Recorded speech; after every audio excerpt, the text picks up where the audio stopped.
aqui, tá? Esse aqui tá funcionando, né? Já? Tá, então ele tá ligado.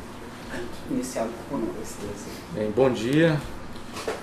Dia 13 de dezembro de 2016, na sede num dos prédios da Procuradoria-Geral da República, num dos anexos, presentes os advogados Dr. Adriano Maia e doutora Mônica Odebrecht, presente o senhor Emílio Odebrecht e o advogado Dr. Theo Dias, presentes os membros do Ministério Público Alisson Nelício e Fernando Antônio e Sérgio Bruno Cabral Fernandes. Vamos dar início ao termo de depoimento número 1 do colaborador Emílio Odebrecht. Antes, fazendo umas pequenas advertências sobre o Emílio, o dever de dizer a verdade. O senhor aqui está, na qualidade de colaborador, está renunciando o direito ao silêncio e tem o compromisso de dizer a verdade. E a sua colaboração é importante que ela seja efetiva conforme determina a Lei 12.850. Tanto os fatos que o senhor vai relatar quanto as provas tem que auxiliar a investigação, o deslinde da investigação, não podendo o senhor omitir ou deixar de falar nada, nem qualquer tipo de reserva mental. Vamos começar então, doutor Emílio, com um pouquinho da sua trajetória profissional dentro do Grupo Odebrecht. Que ano que o senhor começou a trabalhar no Grupo Odebrecht? Comecei a trabalhar no grupo. Bom dia. Primeiro eu comecei a trabalhar no Grupo Odebrecht 2 anos antes de me formar. Mas antes eu já vinha trabalhando com meu pai num processo de aprendizado, não só como me preparando para ser estagiário, como também ser humano, vamos dizer, cidadão. Me formei em 68, entrei naturalmente então 66, 67, por aí. Na Bahia, na Universidade Federal da Bahia, engenheiro civil, e muito rapidamente, logo no início, eu assumi como primeira função todas as subsidiárias da organização, que eram ex-departamentos de especialização da engenharia. Depois assumi um programa no sul do Brasil, a área de engenharia. Depois eu efetivamente assumi toda a área de engenharia. E lá para 91, meu pai então se desligou do conselho. Eu não só assumi, como participei do conselho, que em 98 ele se desligava do conselho aproximadamente. Então, a partir de 98 eu acumulava a diretoria, a presidência, diretor-presidente do grupo, e acumulava a presidência do conselho. Isso para mim foi muito útil, essa experiência, para eu saber que isso não se faz. Coloca-se a organização em risco, você não tem um conselho que no fundo termina sendo verdadeira lagartixa, porque você, como presidente do conselho e presidente do executivo, você já, quando leva para o conselho, já leva coisas de uma forma ou de outra, você já fechou com seus liderados. Entendi. E aí fica um conselho menos eficaz, coisa que nós tomamos medida nesse sentido muito drástica. E outra foi a relação hierárquica de pai e filho, que também me fez eu poder fazer com que quando Marcelo foi testado para poder efetivamente assumir a organização, eu procurei e convidei um companheiro chamado Pedro Novis, para ele assumir em que ele assumiu em 2002. Eu quis concluir uma fase que não haveria mais retrocesso com referência à petroquímica, em função dos objetivos que nós tínhamos, e também as alavancagens que foram feitas pelo grupo. Eu queria estar com isso muito bem administrado, para não ter mal interpretação junto ao mercado financeiro. Então me desliguei da área executiva, convidando o Pedro Novis para assumir, com não só dar continuidade aos nossos programas de crescimento, mas também da formação do Marcelo. Sim. Ele assumiu durante 7 anos aproximadamente, quando o Marcelo veio assumir em 98, 99, ou 2008, 2009. Então antes, o senhor está falando que ele assumiu a presidência do grupo, ou da construtora? Marcelo já tinha, quando Novis assumiu em 2002, eu não me lembro bem se Marcelo já era ou se naquele momento assumia a presidência da construtora. Ele assumiu em 2002. Tá. Aí o Pedro Novis ficou na presidência do grupo de 2002 a 2008, quando então Marcelo assumiu. 2009. Hein? 2009. 2009. Tá. Pois não, pode prosseguir. Eu posso corrigir ou não? Essas datas. O colaborador pode consultar os advogados sempre, só para lembrar alguma As coisa, datas. Só não esquecendo que... As datas. Não, pode, perfeito, sem problema. Realmente só não esquecendo que o depoimento é dele, mas pode ajudar ele em alguma... Pronto. Inclusive ele está com as anotações aí, pode consultar, e os advogados podem lembrar ele de alguma data que ele tenha esquecido, sim, doutora Mônica, sem problema. Pois não, doutora? Esse foi então, e aí em 2002 eu me desliguei, fiquei da área executiva, fiquei exclusivamente como presidente do conselho, seguindo esse aprendizado que eu tive durante 4 anos, de ter acumulado a presidência do conselho e a presidência executiva. Entendi. Esse, eu poderia, é um resumo daquilo que aconteceu na minha, vamos dizer, na minha trajetória na organização. Tá. Então... Alguma coisa mais relevante que você... E hoje, aí o senhor, depois que foi ficou só como presidente do conselho, o senhor ficou até quando como presidente do conselho? Continua até hoje? Continua até hoje. Mas não teve... Você chegou a se desligar em algum momento? Não. Não. Sigo como presidente do conselho desde 2002. Tá. E além de presidente do conselho, hoje o senhor tem algum cargo executivo no grupo? Não. Hoje. Tá.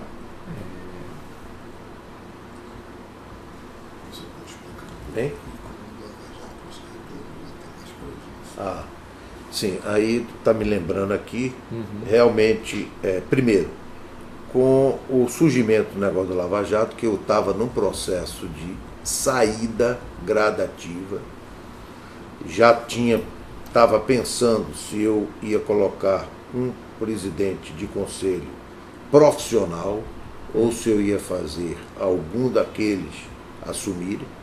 Isso eu estava ainda em reflexão quando surgiu as questões que Marcelo foi preso, e aí eu estava exatamente com os netos nesse momento, voltei para São Paulo e percebi muito claramente as coisas que iam efetivamente não ser nada de curto prazo, então resolvi me mudar para São Paulo e aí ter uma posição não de executivo, porque eu elegi imediatamente substituto de Marcelo, que era o Newton, que foi oficializado. Que hoje é o presidente continua o presidente executivo da organização, do grupo como um todo, e eu busquei dar o apoio a ele muito mais na área do pessoal, para que o clima não se deteriorasse. Entendi. Essa foi mais minha missão, e isso fez com que eu tivesse...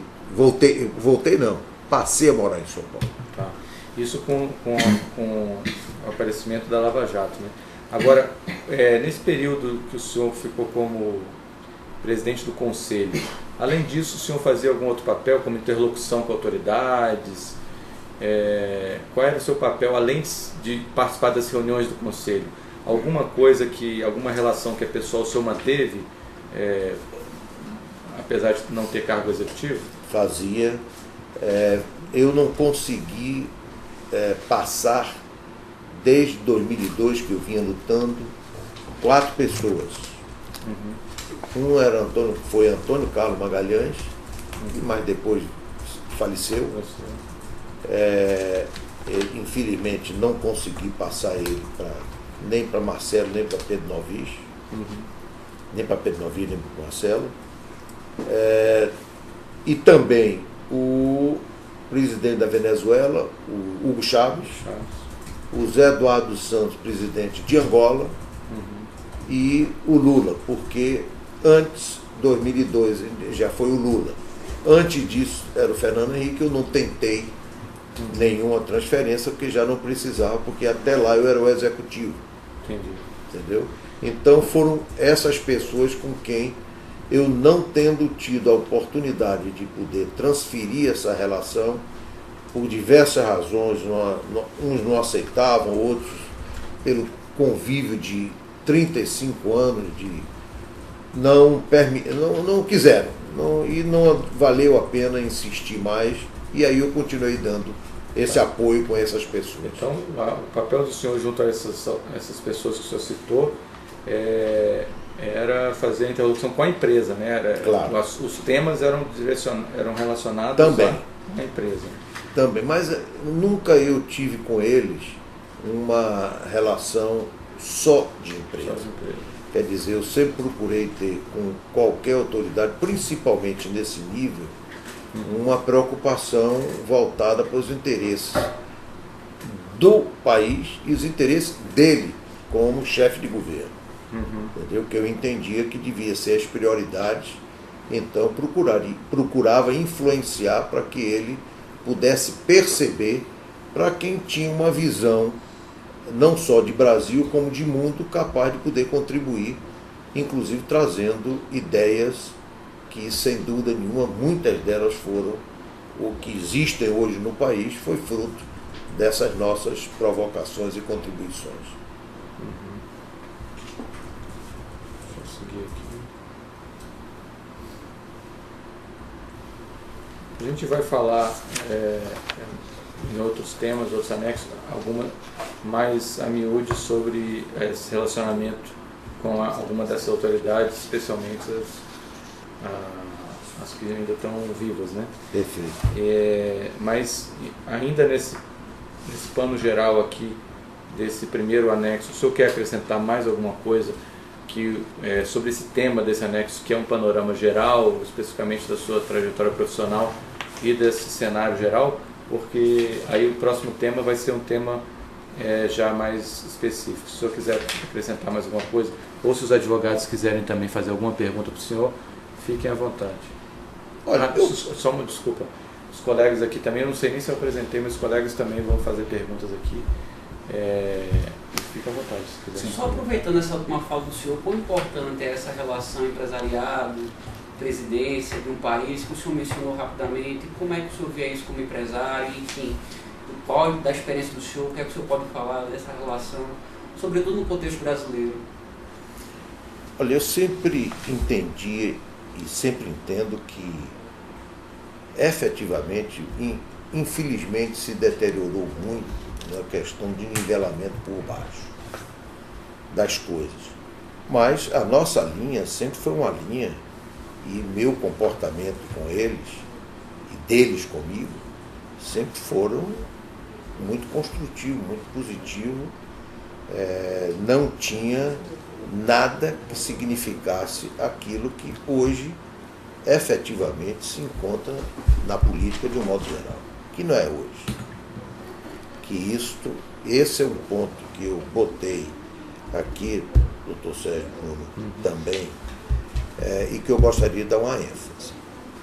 O que nós temos no Brasil não é um negócio de 5 anos, 10 anos atrás. Nós estamos falando de 30 anos atrás.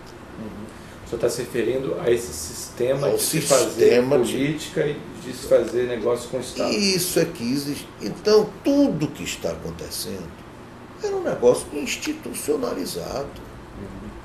Era uma coisa normal. em função de todos esses números de partidos, onde o que eles brigavam eram por quê? Por cargos? Não, todo mundo sabia que não era. Era para orçamentos gordos. Que eles queriam orçamento. Ali colocavam, os partidos então colocavam seus mandatários com a finalidade de arrecadar recursos para o partido, para os políticos. E isso é há 30 anos que se faz isso. Quer dizer, o que me surpreende, lhe digo, e eu procurei colocar de uma forma muito clara aqui, mas infelizmente não pode se estender muito, mas eu quero ter a oportunidade de enfatizar. O que me surpreende é quando eu vejo todos esses poderes, a imprensa, tudo realmente como se isso fosse uma surpresa. Me incomoda isso. Entendeu? Não exime em nada a nossa responsabilidade, não exime em nada a nossa benevolência, não exime nada que nós praticamente passamos a olhar isso como normalidade, porque 30 anos é difícil as coisas não passarem a ser normal. E vou lhe dizer uma coisa, quando nós fomos para o exterior, nós fomos, e principalmente quando fomos para os Estados Unidos e Europa, que nenhuma organização brasileira de prestação de serviço foi, nós fomos com a finalidade de poder testar duas coisas. Porque sempre fizemos um processo de reciclagem.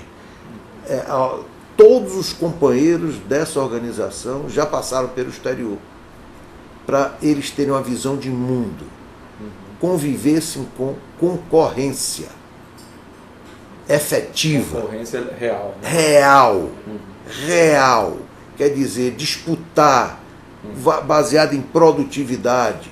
Porque nos outros países, principalmente no Brasil, você não fazia muita engenharia, não.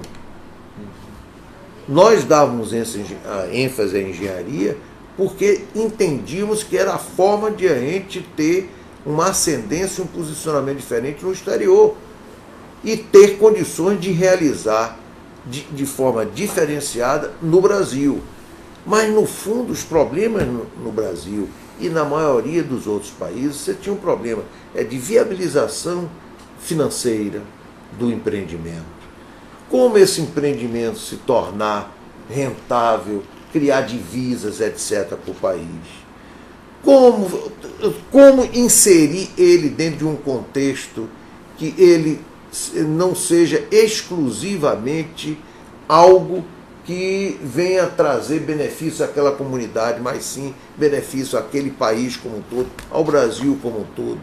Como você contribuir com ele vis-à-vis políticas públicas, etc. Era muito mais abrangente. Nos Estados Unidos, você faz engenharia. Você não se preocupava, ao contrário, o dinheiro já estava disponível antes da entrada. Nós iniciamos a obra, não existia projeto e não existia dinheiro.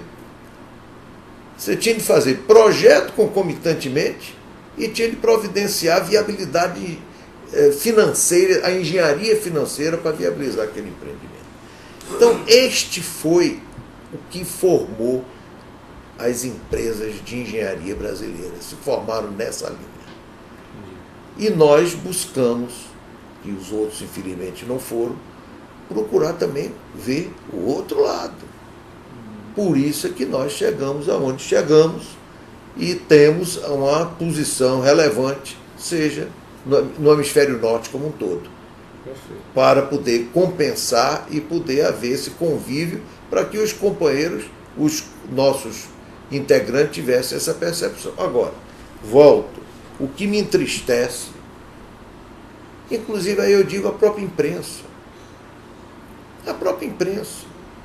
A imprensa toda sabia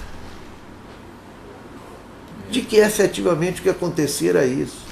Por que agora estão fazendo tudo isso? Por que não fizeram isso há 10, 15, 20 anos atrás? Porque tudo isso é feito há 30 anos. Pois é. Sempre é um momento para começar a Eu resolver, acho né? perfeito. Mas o que me entristece é que existem, não vocês jovens, por o que eu disse. Olha, isso teve uma influência para mim muito grande.